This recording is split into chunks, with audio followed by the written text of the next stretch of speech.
اپنے لوگ ہی کھیتوں کا کام کرتے تھے، کسی باہر کے شخص کو کھیتی باڑی کی اجازت نہ تھی، کہ پہلا حق اپنے گاؤں کے لوگوں کا ہی ہوتا ہے۔ یہی وجہ تھی کہ گاؤں تیزی سے ترقی کی جانب گامزن تھا، جس میں سارا ہاتھ سیال حویلی کے مکینوں کا تھا۔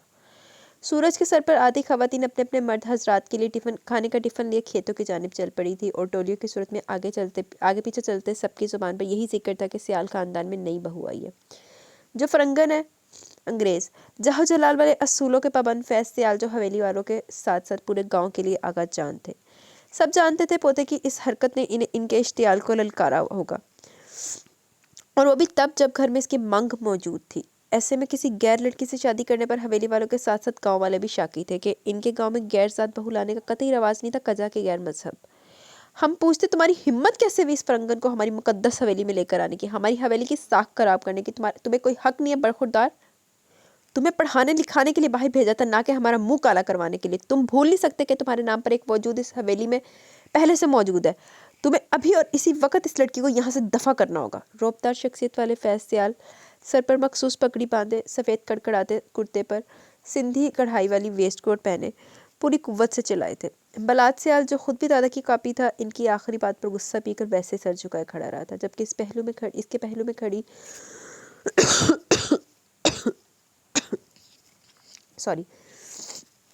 نیلی کان سی آنکھوں والی سرخ و سفید رنگ جیسے ہاتھ لگاؤ تو میلی ہوگی، بے تحاشا حسن سے مالا مال لڑکی بے ساریت سے سر سے پھسلتے دوپٹے کو بار بار سر پر ٹکانے کی کوشش کرتی سامنے گرجتے شخص کو قدرے سہم کر دیکھ رہی تھی۔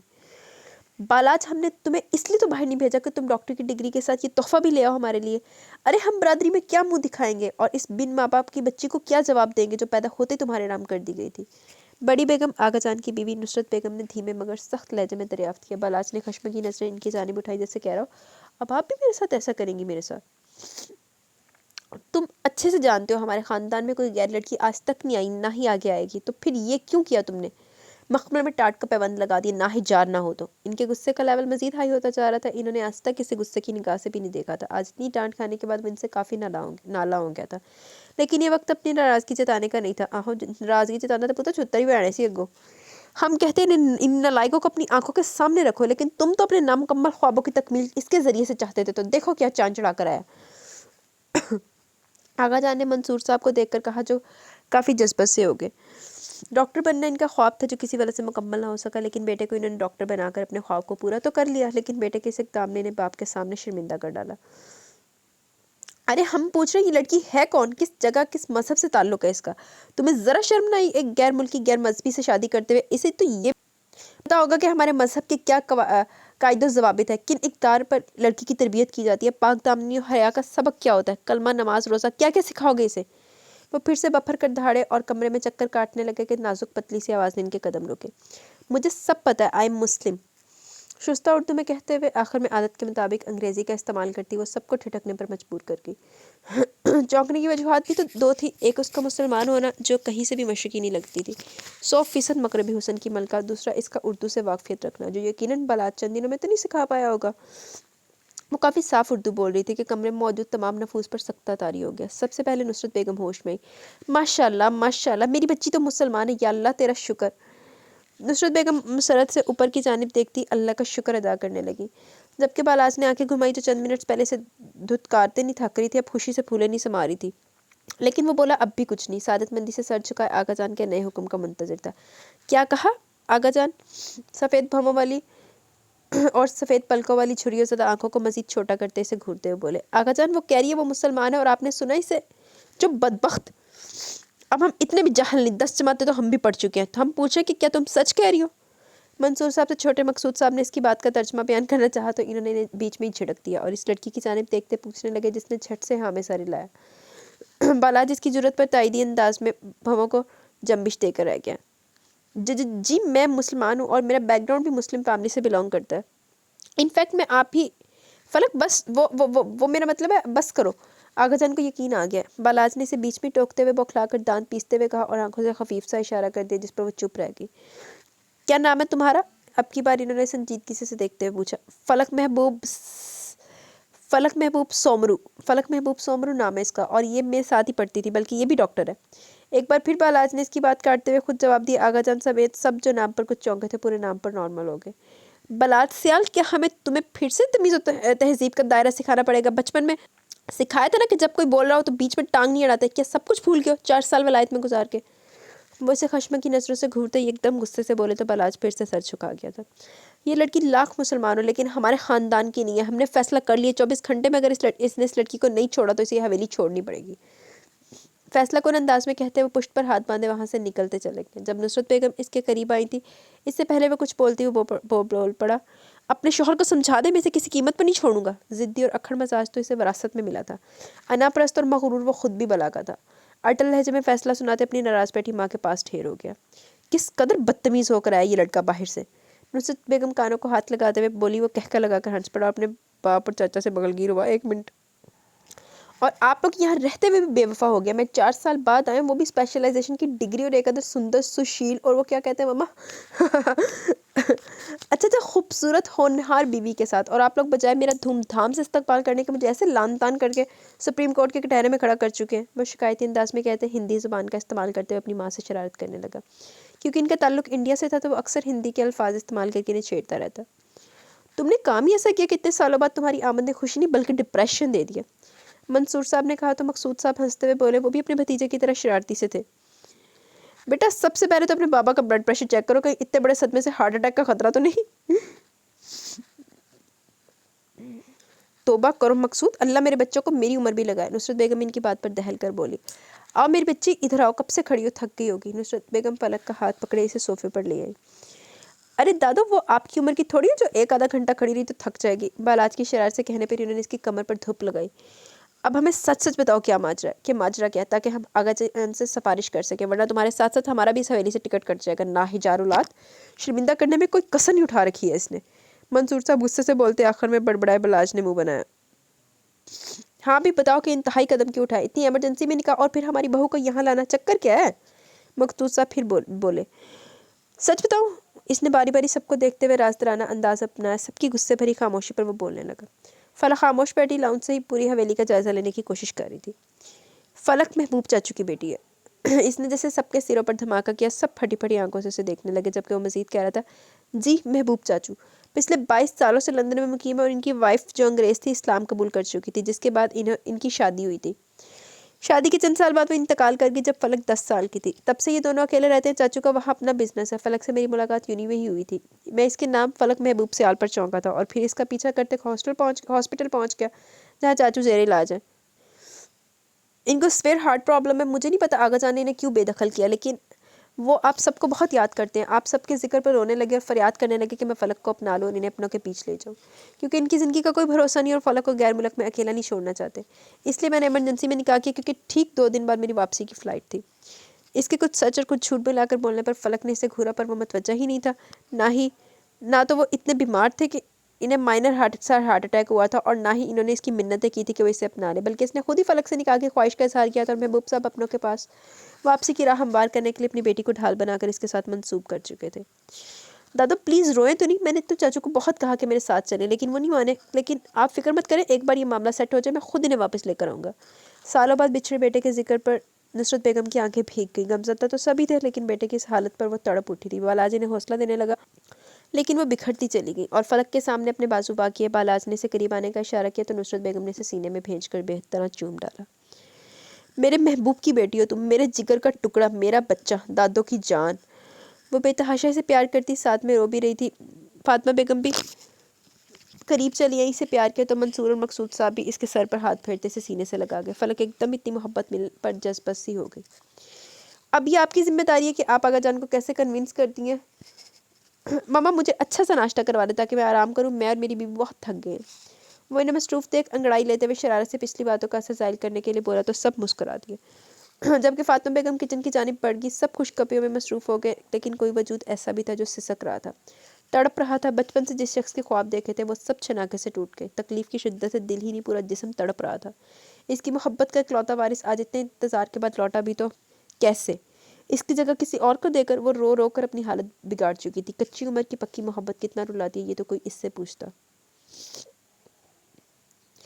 سب کے سامنے اتنا ڈرامہ کریٹ کرنے کی کیا ضرورت تھی؟ ڈیڈی نے آپ کو منع کیا تھا نا کہ سب کو کچھ بھی بتانے سے. کمرے میں آتے ہی وہ اس سے استفسار کرنے لگی. ملازمین کا سامان کمرے میں رکھ چکے تھے. وہ الماری کھولے اپنے کپڑے نکال رہا تھا. اس کے بولنے پر اس کے قریب چلایا. وہ سب ڈرامہ نہیں تھا فلک، اور ہم سب چاچو کے اپنے ہیں. ہمیں ان کی حالت کے بارے میں پتہ ہونا چاہیے تاکہ ہم اپنے سیریسلی اپنے ایسے ہوتے ہیں. آپ لوگوں نے انہیں یہاں سے بے دخل کر کے ان کی خبر تک نہیں لی. اتنے سال کے وہ زندہ ہے یا نہیں، اور اب ایک دم سے آپ اتنے مہربان ہو گئے کہ ہم پر احسانات کی بہت چھاڑ کر دی. کیوں؟ اس کے پیچھے بھی آپ لوگوں کا کوئی مقصد پوشیدہ ہے، میں جانتی ہوں. وہ غصے سے پر یقین لہجے میں کہتی ہے. آخر میں بھیگی پلکیں صاف کرنے کے لیے رخ موڑ گئی. فلک تمہیں کیسے یقین دلاؤں میں کہ یہ سب کوئی تماشا نہیں ہے؟ یہ سچ ہے کہ آگا جانے چاچو کو یہاں سے نکال کر غلط کیا تھا، لیکن ان کی بھی غلطی کم نہیں تھی. انہوں نے پھپھو کی نند جو کہ ان کی منگ تھی ان سے شادی سے انکار کیا، جس کا اثر پھپھو کی زندگی پر پڑا اور انہیں طلاق ہو گئی. اس غم میں پھپھو چل بسی اور آگا جان بیٹی کے غم میں ڈھہ سے گئے اور چاچو کو آگ کر دیا. لیکن میں جانتا ہوں آگا جان چاچو کو بہت یاد کرتے ہیں، ان سے بہت محبت کرتے ہیں اور ان کی واپسی پر بے حد خوش ہوں گے. بس ایک بار وہ واپسی کے لیے ہاں کر دیں. وہ اسے کندھوں سے تھام کر اپنے سامنے کرتا ہوا نرمی سے سمجھانے لگا. لیکن اس سب میں ہماری زندگی تو برباد ہوگی نا. میں، موم، ڈیڈی، ہم سب دربدر ہو گئے تھے اور آپ سب یہاں سکون بھری زندگی گزار رہے تھے. کبھی کسی کو خیال نہیں آیا کہ کوئی ہے جو ان کا منتظر ہے. اگر اب بھی آپ کی نظر مجھ پر نہ پڑتی تو اب بھی کسی کو خیال نہیں آنا تھا. وہ بدگمانی کی انتہا پر تھی. بالاج نے گہری سرد سانس خارج کی. میں کہنے سننے پر یقین نہیں رکھتا بلکہ کر گزرنے کا عادی ہوں. اب بھی میں تم سے کوئی لفاظی یا وعدہ نہیں کروں گا، بلکہ چاچو کو اس حویلی سے میں واپس لا کر دکھاؤں گا. اس کا بھیگا چہرہ ہاتھوں میں بھرتے ہوئے وہ گہری سنجیدگی سے بولا. فلک سر جھٹک کر رہ گئی اور اپنا آپ اس سے چھڑوانا چاہا، مگر اس کی گرفت کمزور نہیں تھی. مجھ سے بچ پانا بہت مشکل ہے ڈیئر مسز. وہ شرارت سے بولا. پرسوں نکاح کے فوراً بعد ان کی فلائٹ تھی. فلائٹ میں تو نہیں، البتہ گھر پہنچ کر وہ بہت فری ہونے کی کوشش کر رہا تھا، جس سے فلک کو چڑ ہو رہی تھی. وہ کوئی پریمی تو تھے نہیں جو اس اچانک نکاح پر خوش ہوتے. یونیورسٹی میں آمنا سامنا ہوتا تھا کیونکہ ان کے ڈپارٹمنٹ ساتھ ساتھ ہی تھے. اس کے علاوہ ایک بار ڈبیٹ کا کمپٹیشن میں وہ اس کی ساتھی بھی رہ چکی تھی. پھر اچانک ان کا کزنس نکل آنا اور نکاح ہو جانا فلک اور بالاج دونوں کے لیے غیر متوقع تھا، جس پر بالاج نہ صرف خوش تھا بلکہ صدقے دل سے یہ سب قبول بھی کر چکا تھا. جبکہ فلک نہ ہی یہ سب قبول کر پائی تھی اور خوش تو بالکل نہیں تھی، بلکہ وہ تو اس سے سب سے حد درجہ بدگمان اور متنفر تھی. مجھے لڑکیوں کے ناز نخروں سے چڑ تھی، لیکن تم نخرے دکھاتی ہوئی مجھے بہت اٹریکٹ کر رہی ہو.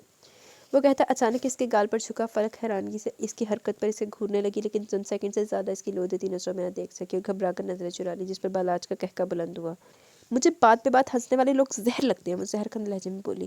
اور مجھے آپ شہد لگتی ہیں. وہ آنکھ دبا کر بولا. فلک اس کی ٹھٹائی پر دانت پیس کر رہ گئی، لیکن اسے دیکھ پانا اب بھی دشوار لگ رہا تھا. اس کی تھوڑی دیر پہلے کی گئی حرکت اسے اچھا خاصا شرمندہ کر چکی تھی کہ پلکیں شرم سے بوجھ سے بار بار آرزوں پر گر رہی تھی. مجھے پیار محبت سے ڈرامے بالکل پسند نہیں. وہ پھر سے تڑک کر بولی تو بالاج ایک بار پھر ہنس دیا. اچھا، لیکن مجھے تو یہ ڈرامے بہت پسند ہیں. انفیکٹ رات میں موقع تو پوری فلم دکھا دوں. شرارت سے بھرپور لہجے میں بولتا وہ اس کے کندھوں پر پڑا دوپٹہ بیڈ پر اچھال کر اس کے بھورے بالوں کو کیچے سے آزاد کر گیا. فلک لرز سی گئی. وہ اتنی بے باکی کی امید نہیں رکھتی تھی. جھٹکے سے اس کے ہاتھ اپنے کندھوں سے جھٹکتی ہوئی دور ہوئی اور بدلہجی سے تیز لہجے میں بولی. Just shut up mister. میں آپ سے ٹپیکل مردوں کی مینٹالٹی سے بخوبی واقف ہوں. آپ مجھے جس قسم کی سستی لڑکی سمجھ رہے ہیں میں وہ نہیں ہوں. میں آپ کی ہوس بھری بھوک کو مٹانے کا باعث بالکل نہیں بنوں گی. بے شک میں ایک آزاد ملک کی پروردہ ہوں، ایک انگریز عورت کی بیٹی ہوں جو دنیا کی نظر میں کبھی اچھی ثابت نہیں ہو سکتی، لیکن میری تربیت ان اصولوں پر کی گئی جن پر شاید یہاں رہنے والی لڑکیوں کی بھی نہ کی گئی ہو. میں اپنی عصمت پر کوئی حرف نہیں آنے دوں گی، سمجھے آپ؟ غصے سے جلدی جلدی بولتی وہ ساتھ ساتھ رو بھی رہی تھی. بالاج نے تحمل سے اس کی ساری بات سنی. ایک بات میں کلیئر کر دوں، شوہر ہوں میں تمہارا. جب بھی تمہیں چھوؤں گا تو وہ ہوس نہیں ہوگی بلکہ محبت ہوگی، مان ہوگا. اور عصمت پر آنچ تب آتی ہے جب ہمارے بیچ کوئی رشتہ نہ ہوتا. حالانکہ ہم دونوں میں نکاح میں ہیں تو ایسے میں تم مجھ پر کچھ حقوق ہے تمہارے مجھ پر اور میرے تم پر. جتنی جلدی ہو سکے یہ بات اپنے دماغ میں بٹھا لو. اس نے پیار سے سمجھایا جبکہ وہ پہلو بدل کر وہاں سے ہٹتی بیڈ پر جا بیٹھی. بالاج مسکرا دیا. اف، یہ قاتل ادائیں. وہ دلکشی سے بولا. فلک دانت پر دانت جما گئی.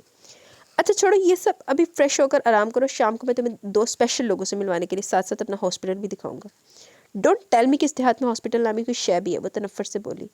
ہاں تم ٹھیک کہہ رہی ہو. یہاں ایسا کچھ تھا تو نہیں، لیکن ابھی تعمیر کروایا گیا، وہ بھی میرے ڈاکٹر بننے پر.